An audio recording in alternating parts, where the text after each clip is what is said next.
السلام علیکم ورحمۃ اللہ وبرکاتہ۔ بسم اللہ الرحمن الرحیم۔ محترم سامعین اور ناظرین کرام، العزیز کے درس نمبر 61 میں آپ تمام لوگوں کا خیر مقدم ہے۔ سامعین کرام، آج کا سبق ہے صفحہ نمبر 118، جس کا عنوان ہے قضاء قیام اللیل، رات کا قیام یعنی نماز تہجد کا قضا کرنا۔ اگر اللہ تبارک و تعالیٰ کسی بندے کو ایک خاص توفیق سے نوازے کہ وہ رات کو اٹھے اور اللہ تبارک و تعالیٰ کے لیے نماز تہجد ادا کرے، لیکن بسا اوقات کبھی کبھار ان سے اگر نماز تہجد چھوٹ جاتا ہے تو اللہ کے رسول نے ایک بہتر طریقہ یہ بتایا کہ اسے چاہیے کہ وہ دن کے وقت اس نماز کو ادا کر لے۔ اس نماز کو ادا کرنے کا طریقہ اور کیفیت کیا ہونی چاہیے نیچے بیان کیا جا رہا ہے۔ ان عائشہ قالت، ام المؤمنین عائشہ رضی اللہ تعالی عنہ بیان کرتی ہے، کان رسول اللہ صلی اللہ علیہ وسلم اذا فاتته الصلاۃ من اللیل، اللہ کے رسول صلی اللہ علیہ وسلم سے جب رات کی نماز یعنی نماز تہجد چھوٹ جاتی، من وجعن کسی بھی درد، دکھ، تکلیف کی وجہ سے، او غیرہ یا اس کے علاوہ اور کوئی وجہ ہو جس کی وجہ سے آپ کی نماز چھوٹ جاتی، صلی من النہار، تو اللہ کے رسول صلی اللہ علیہ وسلم دن کے وقت اس نماز کو ادا فرما لیتے، سنتی عشرۃ رکعتاً، 12 رکعت نماز ادا کرتے ہیں۔ گویا کہ اللہ کے رسول صلی اللہ علیہ وسلم رمضان مہینوں کی راتوں میں اور رمضان مہینے کے علاوہ دیگر مہینوں کی دیگر راتوں میں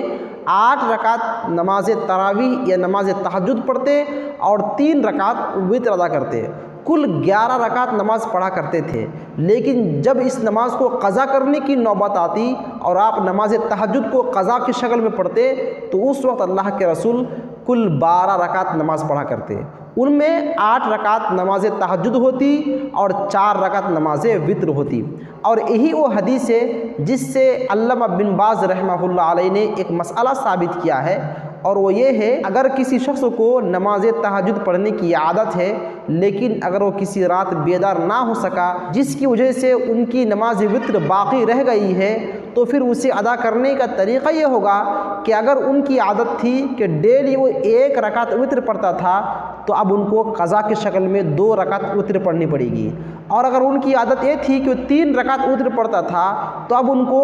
4 رکعت کی شکل میں قضا ادا کرنا ہوگا۔ اسی طرح سے اگر ان کی عادت 5 رکعت وتر پڑھنے کی تھی تو اب ان کو قضا کرتے ہوئے 6 رکعت وتر پڑھنی پڑے گی، اور اس بات کی دلیل اس حدیث پاک سے انہوں نے دی ہے، پیش کی ہے۔ تو معلوم یہ ہوا کہ اگر نماز تہجد پڑھنے کی عادت ہے اور کبھی کبھار چھوٹ جائے تو اس نماز کا بھی قضا کرنا چاہیے، اور قضا کرنے کا طریقہ یہ ہوگا کہ نماز وتر کو بجائے طاق کے جفت بنا دیا جائے گا، یعنی جوڑ بنا دیا جائے گا، جوڑا کر کے ادا کرنا ہوگا۔ وعن عمر بن الخطاب قال، عمر بن خطاب رضی اللہ تعالیٰ عنہ بیان کرتے ہیں، قال رسول اللہ صلی اللہ علیہ وسلم، اللہ کے رسول نے بیان فرمایا، من ناما، جو سو جائے، ان حزبہ، اپنے حزب سے، حزب کا معنی یہ ہے کہ کوئی شخص رات کے وقت کسی عبادت کو کرنے کی نیت کرے، چاہے وہ نماز ہو یا تلاوت قرآن ہو، تو اللہ کے رسول نے فرمایا، من نام عن حزبہ من اللیل، جو شخص رات کی مقرر کردہ عبادتوں سے سو جائے،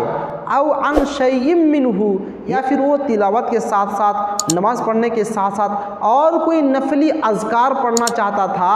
اس سے سو جاتا ہے، اس کی نیند غالب آ جاتی ہے، فقرأہ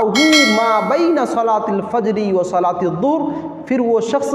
اسی چیز کو پڑھ لیتا ہے، ادا کر لیتا ہے، نماز فجر کے بعد سے لے کر نماز ظہر سے پہلے تک، کتب لہو،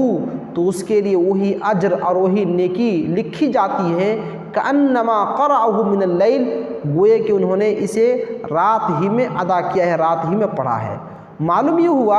کہ اگر کوئی شخص رات میں نماز پڑھنے کا عادی ہو، رات میں تلاوت کرنے کا عادی ہو، لیکن کبھی کبھار بیماری کی وجہ سے کسی عذر کی بنیاد پر نہیں کر سکا، اس عبادت کو انجام نہیں دے سکا، صبح ہو گیا، تو اس کے لیے مستحب اور پسندیدہ طریقہ یہ ہے کہ اس نماز کو، اس تلاوت کو نماز فجر کے بعد سے لے کر نماز ظہر کے درمیان کبھی بھی ادا کر لے۔ لیکن یاد رہے، یہ کوئی ضروری اور واجب چیز نہیں ہے بلکہ یہ مستحبات میں سے ہے۔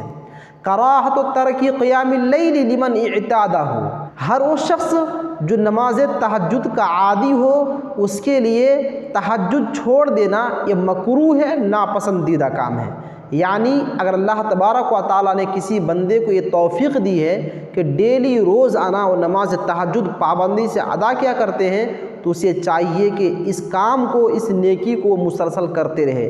بیچ بیچ میں بند نہ کر دے، نہ چھوڑ دے، کیونکہ یہ مکروہ ہے، جیسے کہ اللہ کے رسول نے بیان فرمایا۔ عن عبداللہ بن عمرو بن عاص قال، عبداللہ بن عمرو بن عاص رضی اللہ تعالی عنہما بیان کرتے ہیں، قال لی رسول اللہ صلی اللہ علیہ وسلم، اللہ کے رسول نے مجھ سے کہا، یا عبداللہ لا تکن مثل فلان، تم فلاں شخص جیسا نہ بنو۔ اللہ کے رسول نے کسی صحابی کا نام لیا ہوگا، اس صحابی کا نام یہاں پر ذکر نہیں کیا گیا ہے۔ کان یقوم اللیل، وہ شخص رات کو قیام کرتا تھا، نماز تہجد کو پابندی سے ادا کیا کرتا تھا، فترک قیام اللیل، لیکن انہوں نے پھر قیام کرنا چھوڑ دیا۔ تو گویا کہ جو شخص نماز تہجد کا عادی ہو اس کے لیے بیچ بیچ میں بلا کسی ضرورت کے نماز چھوڑ دینا یہ مکروہ ہے، ناپسندیدہ کام ہے۔ تو سامعین کرام، یہ تھا آج کا سبق کہ نماز تہجد کی قضا کرنے کا طریقہ کیا ہوگا، اور نماز وتر اگر باقی رہ گئی ہے